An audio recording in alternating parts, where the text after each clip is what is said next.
had enough. Well, you drove out there into the middle of nowhere and had some sort of loud verbal display challenging E.T. in general out in the middle of nowhere? That's what I was doing. I actually had a pistol in my hand at the time. I was really ticked off. When I was having this fit, I was waving the gun in the air, okay, and I had this fit. And at this moment, I said, okay.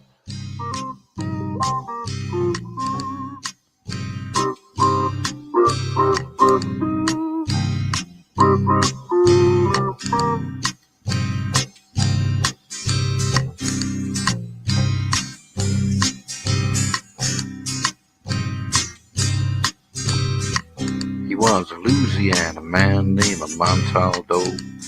Folks around called him Six Gun Joe. Worked with ICAR, don't you know? Investigating UFOs. Out for a drive with a gal one night, they stopped to check out the reporting site. When an alien lit right there on the ground, he commenced to throwing his weight around. Now, old Six Gun didn't take too kindly to that kind of thing, especially without Vaseline or anything like that, you know. Seriously. Well, Six Gun looked that critter right in the eye and said, "Any last wish before you die?" Yo, reached for his gun, quick as a twitch, and said, "Fill your claw, you son of a bitch." Now a legend spread across the land about this pistol-waving man. But if you're from space or from Earth below, you don't give no lip to Six Gun Joe. The night has come, it's cold and losing my control. Your light is gone, and lonely darkness fill my soul. I wish that you could save me from my isolation. It's way too complicated. Let's stop this conversation. Let's stop this conversation. We got no relation.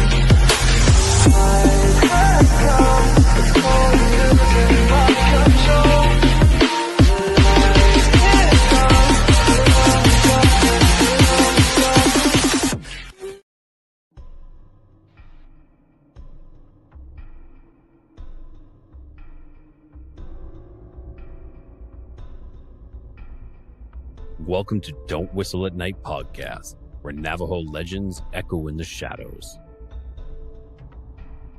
Darren and Dawn will guide you through the sacred fire of native storytelling, where the old stories breathe, the unknown walks among us, and voices, long hidden, rise to be heard. And remember, don't whistle at night.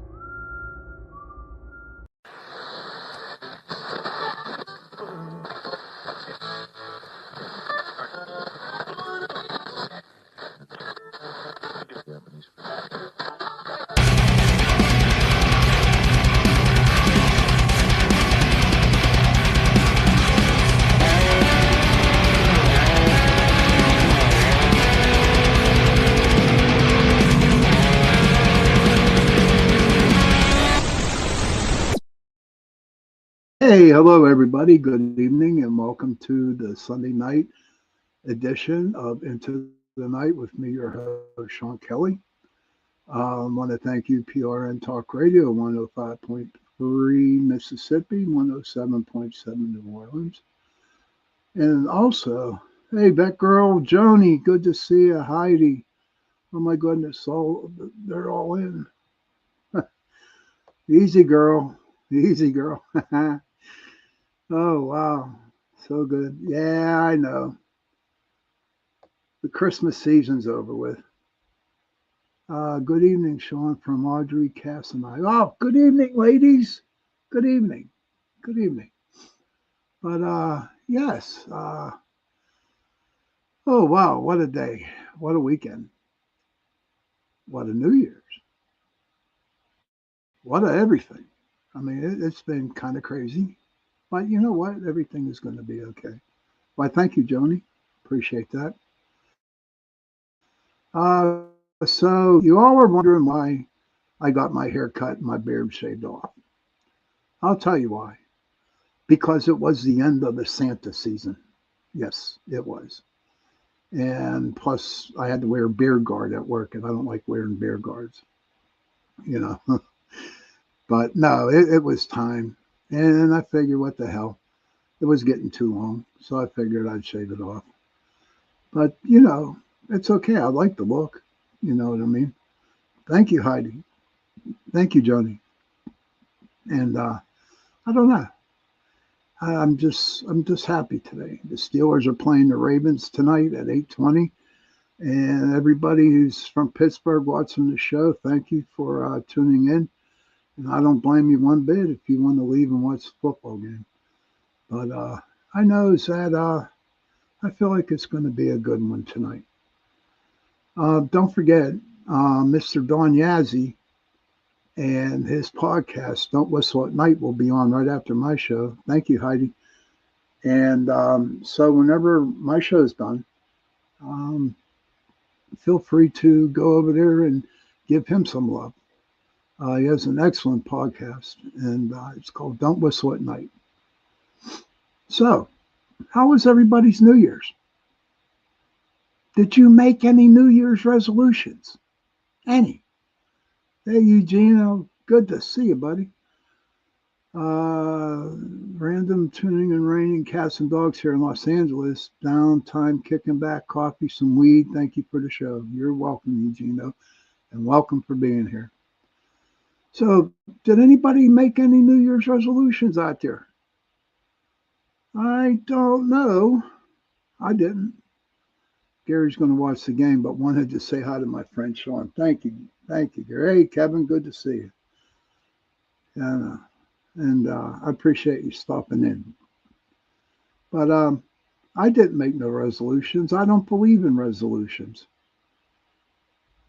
Anybody do any?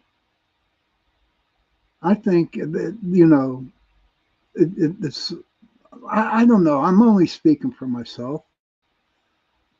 Heidi says, nope, except maybe a little weirder this year. Yeah. Hey, Michelle, good to see you, hon. Thank you for stopping in. But no, I didn't make any. And this is my own personal feeling on it. I think resolutions are just dreams that we have at the beginning of the new year. Honestly, God. Sure, I'm going to lose this weight. Joni says, no New Year's resolutions, they get broken. Of course they get broken. That girl says, I don't do much resolutions other than strive for happiness.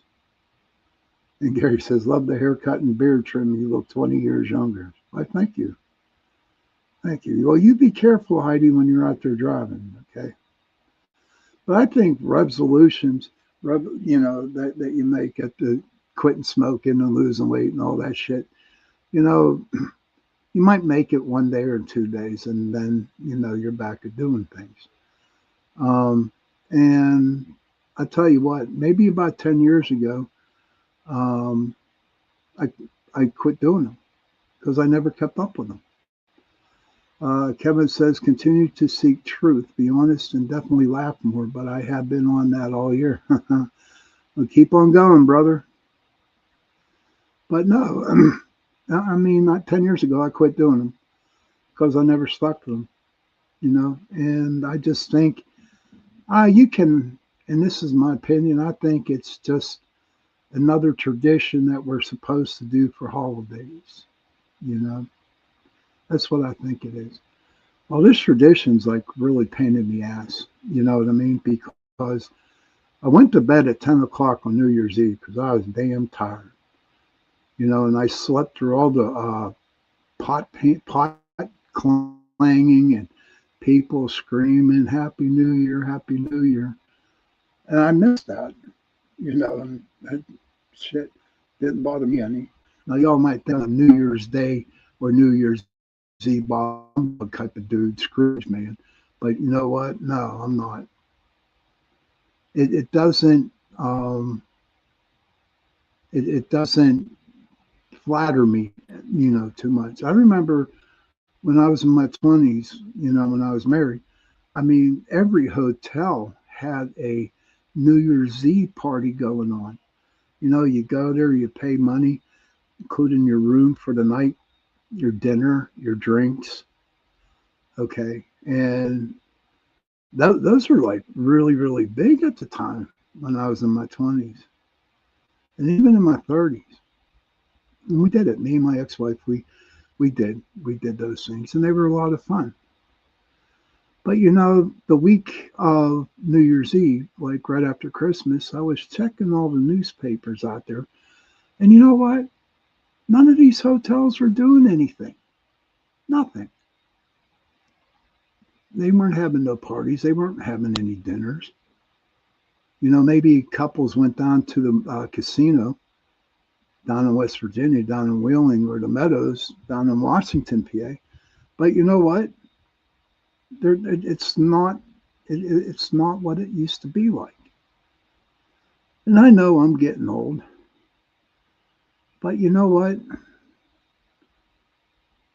First of all, I want to blame the C word. Did you have your did I have my pork and sauerkraut, Joni? Yes, I did.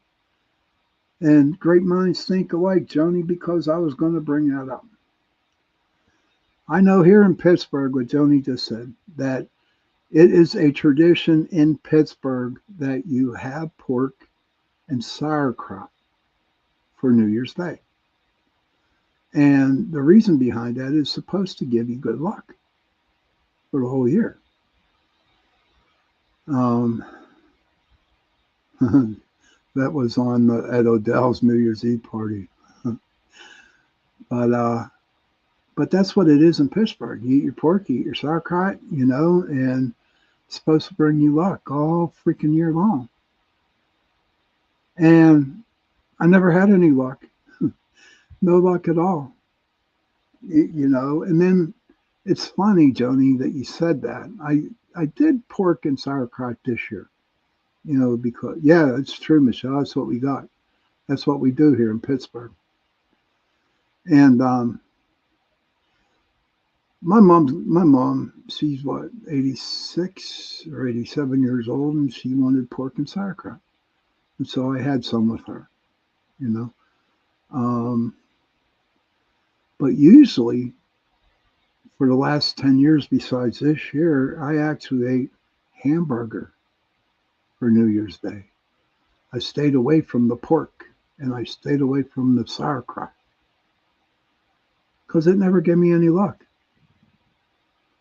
So I figured, why not eat a hamburger? You also got to realize, too, that I am a butcher. I am a meat cutter. And the week right after Christmas is New Year's. And like I told you before, okay, you have to have your pork. And we cut so many damn pieces of pork. And it's just like in your mind that so many pork roasts, so many pork chops, more just like pork. And then I've cut so much pork that hell, I had a hamburger. And you know what's funny? And this is the truth. This is the truth. I had better luck the years that I ate hamburgers than I did my pork. That girl says we had potato pancakes. Okay, potato pancakes are good. But along with the pork and the sauerkraut, I had kibasi, and kibasi's huge here in Pittsburgh. Come around Easter, I'm telling you what, you go to the Orthodox churches, Catholic ones, or anywhere here in Pittsburgh, they make homemade pierogies. I don't know if anybody had homemade pierogies before, but they are to die for. I mean, one pierogi weighs about maybe a quarter pound of pasta, and that's no shit. Seriously, they are huge, and they are so good, So Easter, yes, that's really big. That's really huge around here. Also, nut roll. We have a lot of freaking nut rolls, and it's all homemade too. These churches, my ex-wife, we're still on good speaking terms, and she's my friend. In fact, I keep telling her that we were better off being friends than being married, and that's the truth, and that's okay. But that's for another day. That girl says, yeah, 'cause hamburgers, you tricked the universe. They thought you had pork. Haha, true. It's very possible. But, so she usually, my ex-wife comes over with her husband on Christmas Day, and she brings is nut roll, homemade nut roll. Yes, Joni, it's awesome, man. Yeah. Can't you get it out there where you're at, John? Oh, not Pittsburgh nut roll. And then they also make sweetbread. And that's, oh my God, it's great. It's awesome. But that's how my New Year's was. I went to bed at 10 o'clock at night and woke up the next day and had eggs and bacon. Yeah, that was it. And I relaxed, If you can you please do me a favor? My brother had to go back into the hospital again. For some reason, like overnight or 2 nights or 2 days in a row, he gained like 50 pounds of water weight. 50 pounds, no shit, I'm being honest with you. 50 pounds. And it's just all water weight. And so he's been in the hospital for a few days. And what they're doing is draining the fluids from him. And how they're doing that is through Lasix and other kinds of stuff like that. So if you can keep him in your prayers, I would truly appreciate it. Thank you, that girl. Appreciate it. He appreciates it too. You all know my brother. He's been on the show before. He's a good dude, man. So hopefully he gets better and stuff like that. He did have fluid around his heart, but today the doctor came in today and said most of the fluid around the heart is gone. So just say some prayers if you can. So anybody else? So thank you, Eugenia. Pretty good. Thank you very much. I hope everybody else had a good New Year's. If you'd like to share what your New Year's was like, please do. I like the positive vibes, and that's what I like about my show. There's all the beautiful people in my chat room and all the beautiful people out there in the 160 different countries that watch my show. Okay. That watch my show. And it's all positive thoughts, man. And it's great. But so I hope everyone had a nice New Year's. Thank you, Heidi. Hope everyone had a nice New Year's. I hope everybody had a nice New Year's Eve. Thank you, Michelle. And let's see what new 2026 brings us. His name is Patrick, Joni, Patrick Kelly. And thank you. So let's see what 2026 brings us. Hopefully good stuff. I like what Heidi said, a little bit more weirdness. That would be pretty cool, huh? Being weird. But who knows? But listen, here's what I'm going to do. It's at the bottom of the hour. It's 8:29 p.m. I'm going to go on a 2-minute break. Okay, when I come back, we'll get into the dark side of nursery rhymes. So I will see you in 2 hours, 2 minutes. Thanks, Joni. Yeah, it is a nice Italian name. So everybody, do what you got to do. Go smoke a cigarette, go to the bathroom, get something to drink. Come back in 2 minutes, and I'll be here, and we'll be starting all over again. And we'll go up here.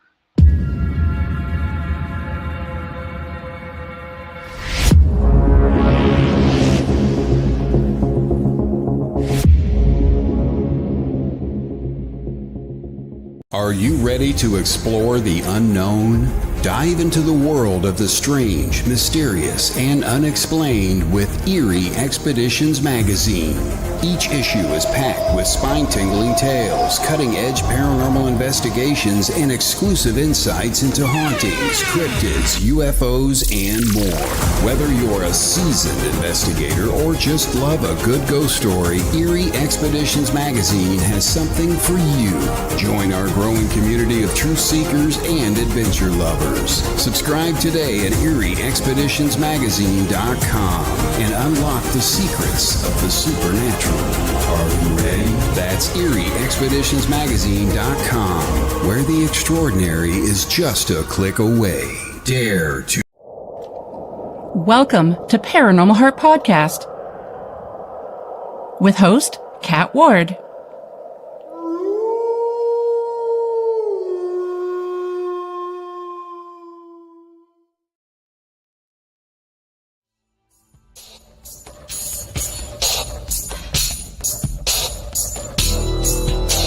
Welcome to the Outer Realm with Michelle DeRoche and Amelia Pisano.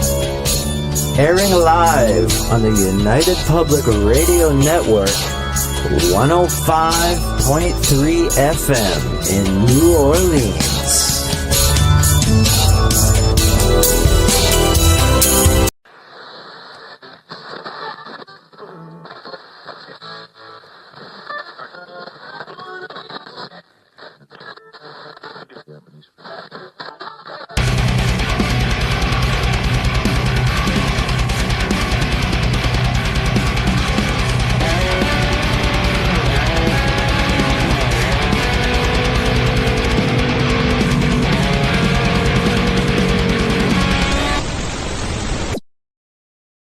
Hello, everybody, and welcome back to the second part of Into the Night with me, your host, Sean Kelly.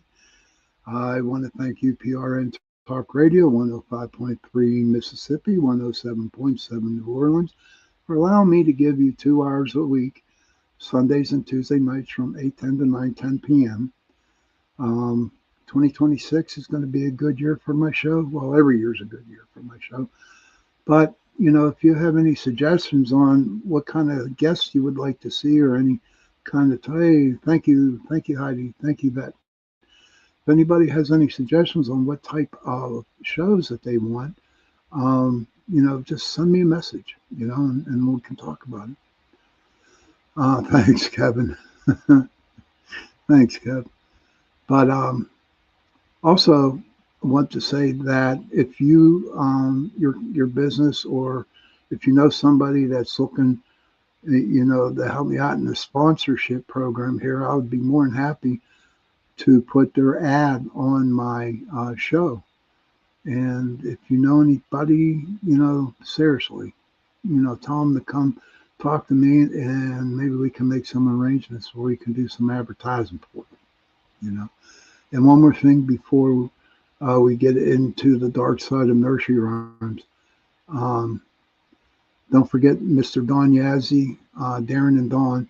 They have the podcast, Don't Whistle at Night. And it comes on at 9:10 p.m. right after my show. And we'll say who's the type of demon. Okay, Kevin says that. Oh, hell, the Ravens scored a touchdown. Oh, wow. But on with the show. Okay, so I was like, you know, I saw my show. I didn't make it the last time, and Michelle put on the Dark Side of Disney things, you know, Disney shows. And I'm thinking, okay, so they have the Dark Side of Disney. So I'm thinking, well, I don't know. It's crazy because in my head, right, I come up with different situations, different words. And after I got done watching them, I'm saying, well, why is there any dark side of nursery rhymes? Let me ask you people out there right now before I keep going. Do you believe that nursery rhymes are happy? Or do they mean, hey, Lisa Kirk, good to see you, hon? The donkeys one today. Yeah, but the Ravens, I don't know. I don't even want to talk NFL. They cheat. Not the Ravens, but the NFL. But we'll go from there. But I want to know everybody's opinion.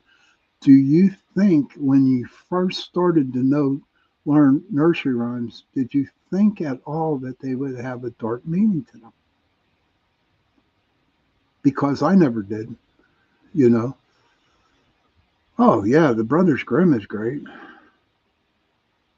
you know. But so I said, what the hell? Lisa says nursery rhymes are creepy, especially Ring Around the Rosie. Yeah, that's crazy. I'm going to talk a little bit about that one, Lisa, down the road here a little bit. But so I just typed in the dark side of nursery rhymes, and oh my God, almost every nursery rhyme that I have known that I grew up with, what I used to do when I was young, they're all in here, and they're being dark, and they're bad. So many popular nursery rhymes have surprisingly dark origins, often rooted in historical events like plagues, political persecution, and economic hardships. These seemingly innocent verses were a way for people in largely illiterate societies to remember and pass on stories and social commentary in a coded format. That girl says great morals and values of keeping yourself safe and creepy. Not at all, but unfortunately they do have a dark side. And Heidi says, oh my God, almost everyone I find too. Then Andrew Dice Clay did a doozy on some of them too. Oh my God, yeah. That was funny. Anybody, if you want to hear some crazy shit, just go to YouTube and type in Andrew Dice Clay and his nursery rhyme. Pretty bad. But so the meanings behind, popular rhymes. Okay. And here's the first one, Lisa. The Ring Around the Rosie. Does anybody out there have an idea of what Ring Around the Rosie is before you Google it and tell me? That's okay. If you want to Google it, go for it. That's cool. The Ring Around the Rosie. This rhyme is widely believed to be about the bubonic plague, the Black Death. The rosy refers to the red circular rash posies where flowers carried to mask the smell of death, and we all fall down signifies death. However, this theory is disputed by many folklorists who note that the rhyme was not recorded until long after the plagues. Hansel and Gretel. Don't trust old ladies that live in a gingerbread house far into the woods. The plague, yes, Lisa. Yeah. Yeah, I don't go into the old woods either. If I saw a gingerbread house, I'd turn around. Eugenio says, yes, I've always been suspicious about down will come baby cradle and all. The pocket full of posies because they stink. They were masking the death smell. That girl says, lay breadcrumbs so you get lost. Only use landmarks, not breadcrumbs, because animals will eat them. You know what? Somebody taught me that by going out there, okay? Tie a string, buy a lot of string and tie it to trees. Yeah, seriously. Lisa says, I live in a little house deep in the woods. Oh, well, just saying. That's cool. Is it gingerbread, Lisa? That's the only question. And does it have a big, big oven? And Eugenio says, the nursery rhymes for illiterate is like the Aboriginal who communicate through melodies and language, not language. Yes. Oh, wow. Kevin, nursery stories, what big teeth you have. No comment. So, yeah, that's kind of crazy. I would never think in a million years that nursery rhymes. I won't say a word. Okay. Okay, Lisa. That's all right. Lip seal. Hey, what's up, Richie B? Good to see you, sir. The other one, Mary, Mary, quite contrary. Here we go. This is crazy. Mary, Mary, quite contrary. This verse is often interpreted as a political elegy for the Catholic Queen Mary I of England, known as Bloody Mary, for her brutal persecution of Protestants. The garden is said to represent the graveyards filling with martyrs, and silver bells and cockle shells are believed to be euphemism for torture devices. Holy shit. Is that freaking crazy or what? Huh? I mean, that girl says, Kevin, I travel in the woods in the dark by myself, and I can't even run because I know every rock. That's cool. But no, how about that? So are these secret passwords? Are these secret codes that they spread to everybody? I don't know. Three blind mice. This rhyme is also linked to Queen Mary I. The three blind mice are thought to represent three Protestant bishops, the Oxford martyrs, who conspired against her and were subsequently burned at the stake. The farmer's wife is Queen Mary herself. Ooh.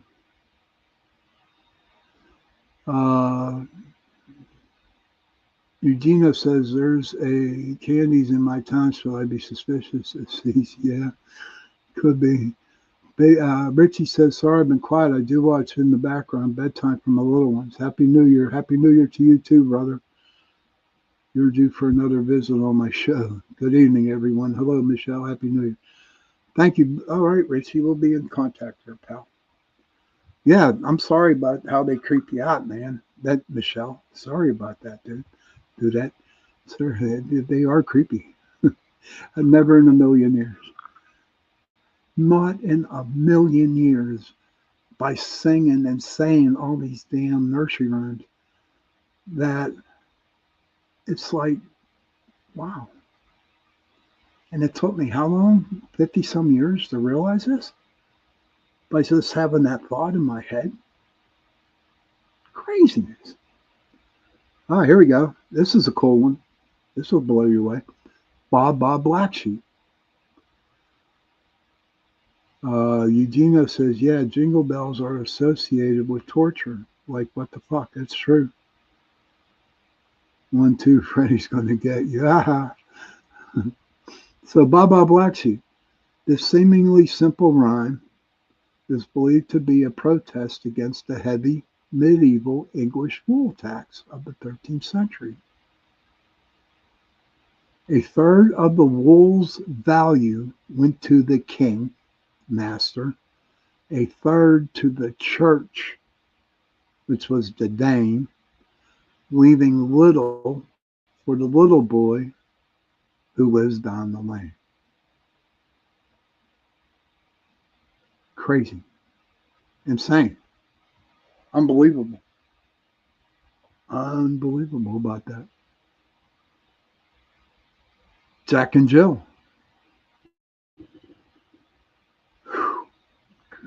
Unbelievable. Jack and Jill. One popular theory suggests this rhyme is about the execution of King Louis XV and his wife Marie Antoinette during the French Revolution. The hill represents the steps to the guillotine, where Jack, Louis XV, lost his crown head first, and Jill, Maria Antoinette, came tumbling after. Huh. This, oh, yeah. Oh, my Lanta. That's funny, Michelle. Is that crazy about Jack and Jill? All the shit that I'm reading tonight. Seriously, everything I'm reading here tonight who would ever thought of this stuff? Heidi says 3-4, better lock your door. Oh, is that all about Freddy? I only watched the one Freddy. I thought it wasn't really crazy. But let me ask you this, people. This next one, before I read it. Humpty Dumpty. Humpty Dumpty. And I would like so many innuendo secret codes for sure. Hey, Elisa, good to see you, hon. Happy New Year to you. I'm doing okay. Thank you for asking. I hope you're doing cool. It's so nice to see you, Lisa. It really is. But let me ask you about Humpty Dumpty, everybody. It's okay. You don't have to say 6 p.m. for. Well, I don't know where your tribe's at, hon. I don't know. But Humpty Dumpty, I sing it at work to my coworkers. But this rhyme, Humpty Dumpty, referred to a large, powerful cannon used by a royalist during the English Civil War. The cannon was placed on a church tower wall, which was subsequently destroyed by enemy fire, causing the cannon to have a great fall and be irreparably broken. All the king's horses and all the king's men could not put Humpty Dumpty again, fix him up. Now, what's pretty insane about Humpty Dumpty here, okay?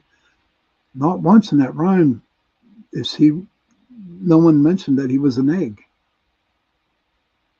Him being an egg is not mentioned in that rhyme. Isn't that crazy? So instead of using a cannon, they put an egg there. Huh. I'm like, wow. Maybe we can all get together some night. If I get an extra hour and we make up our own nursery rhymes, okay? Yeah. All the king's horses and all the king's men could not put Humpty Dumpty back together again. Rockabye Baby. The origins of this lullaby are speculative, but one theory suggests it's a political lampoon about the son of King James II, whose birth was controversial and led to the Glorious Revolution. Another theory suggests it was inspired by Native American women rocking their babies in birch bark cradles suspended from trees. Kevin says, haha, that is freaky, Sean. Thought of Humpty in the wall. But is that insane, ladies and gentlemen, about it? Let's see here. I got some other stuff here that I looked up. Okay. Okay, now there's a nursery rhyme. It's called Oranges and Lemons. Has anybody ever heard of that before? Oranges and Lemons? It's a nursery rhyme. Okay. The dark meaning of oranges and lemons stems from the final lines suggesting a journey to execution with bells tolling for a condemned person heading to the gallows at Tyburn, involving themes like debt, crime, and public death, rather than just fruit, with the chopper symbolizing beheading. While early versions focused on London church bells and trade later editions introduced gruesome elements like the chopper to chop off your head, linking it to public executions. Henry VIII's wives, or even child sacrifice, make it a chilling tale of London's darker side. Wow. And I was reading other things, I was kind of reading,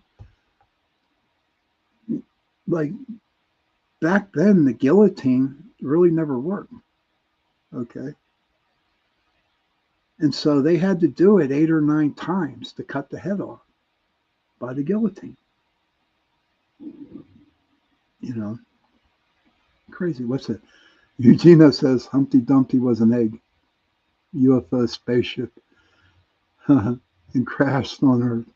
No, he didn't. Kevin says oranges and lemons. I know apples, oranges, peaches, plums, and jumps. Heidi, some skipping, rude, double Dutch rhyme echoing in my brain. Okay. But that's crazy. There are so many other nursery rhymes that actually, have dark meanings. Seriously.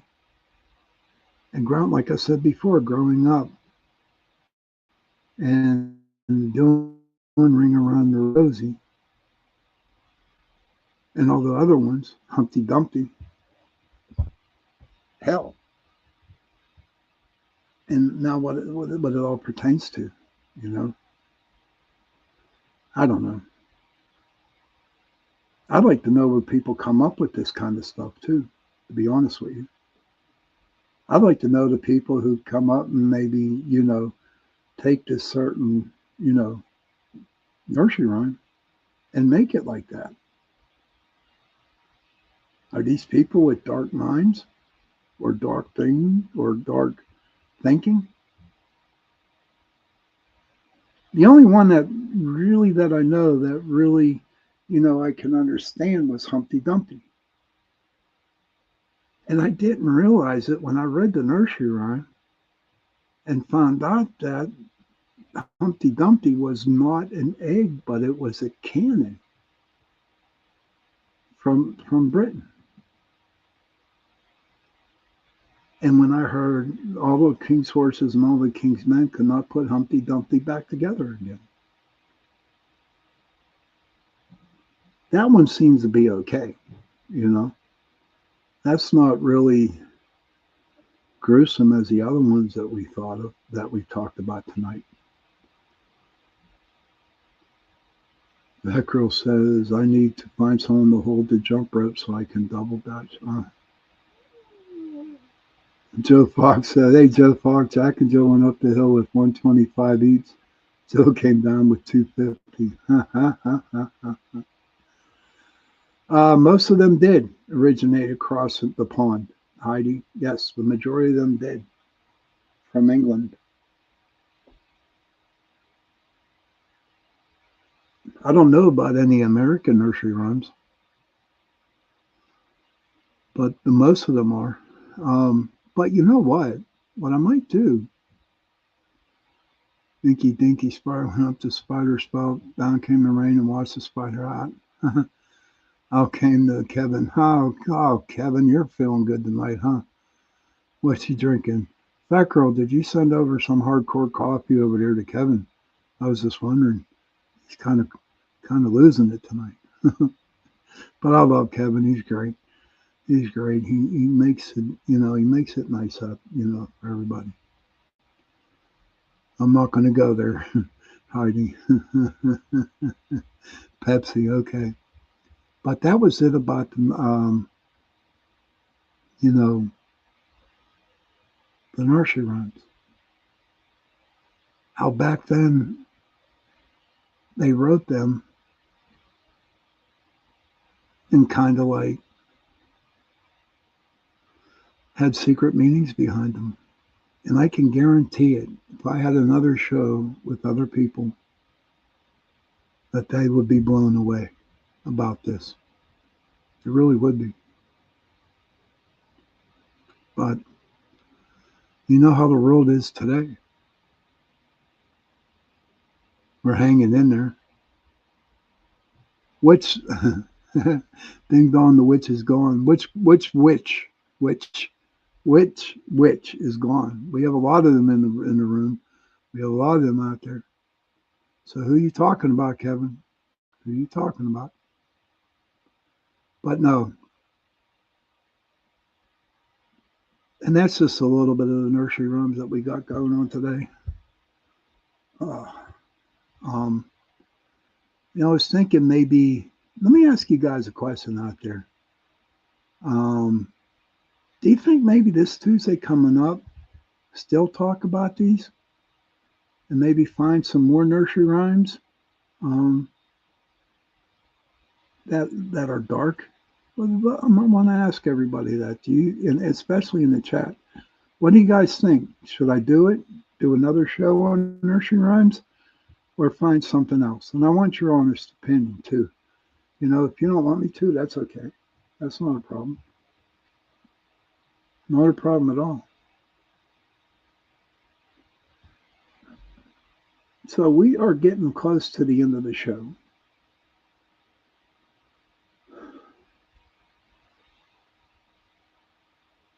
North was Glenda, and west was the fun. Do you know, Heidi, in Wizard of Oz, Glenda, the good witch, was actually the bad witch?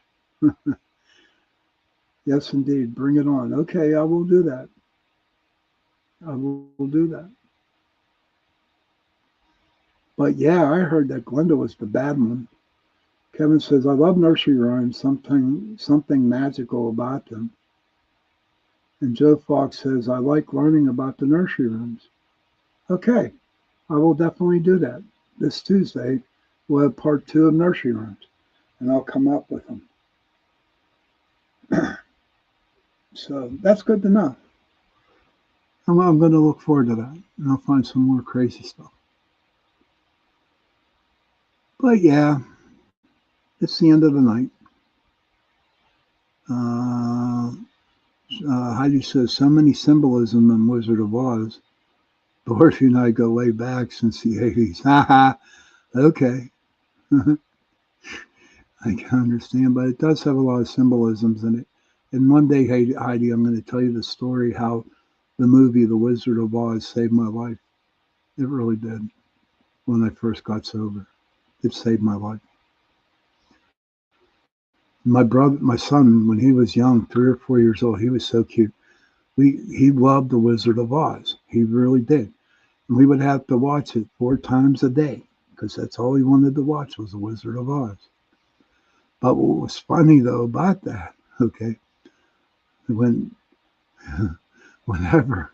the flying monkeys came on the TV, he'd run into the other room. He would run in whenever the monkey scene was all over with, and he'd come back and watch the end of the movie.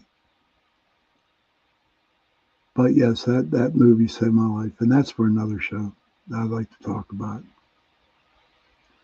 So we got about 2 minutes left. Is anybody out there that has anything they want to say before we close up shop? I thought the monkeys were cool as hell. You know what I mean? I tell you what's fair, it was the little munchkin dudes, man. Mandela better not mess up our rhymes. I want some. 2 ropes with. But I'm glad everybody enjoyed the show tonight. Especially coming with the way these rhymes are going. Eugenia says, I say whatever topics you bring are good because 50% is the vibe of the host presenting. Yes, keep going with the nursery rhymes. But like I said, thank you very much for that nice compliment, Eugenia. I appreciate that. I truly appreciate it. Thank you, sir. It made me feel good. But yes, we're at the end of the show.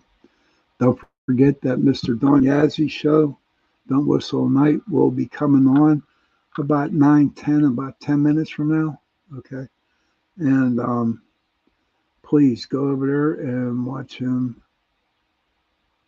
Who in the hell was that? Cheap viewers, stream boo, what the hell? Get him the fuck out of here. Excuse my language, dude. Who you? But I want to thank everybody for coming tonight. Tuesday we'll do part 2 of nursery rhymes. And children, if you can, please go to your children, go to your parents. Much love to you, Cindy. Thank you. Thank you for the compliment. Children, if you can, please go to your parents, give them a hug, and tell them that you love them. And parents, please go to your children, give them a hug, and tell them that you love them. And if you have no parents and if you have no children, find somebody, give them a hug, and tell them that you love them. Because those 3 words, I love you, go a long way. And on that note, good night, everybody. We'll see you Tuesday night for part 2 of The Dark Side of Nursery Rhymes. Good night, everybody.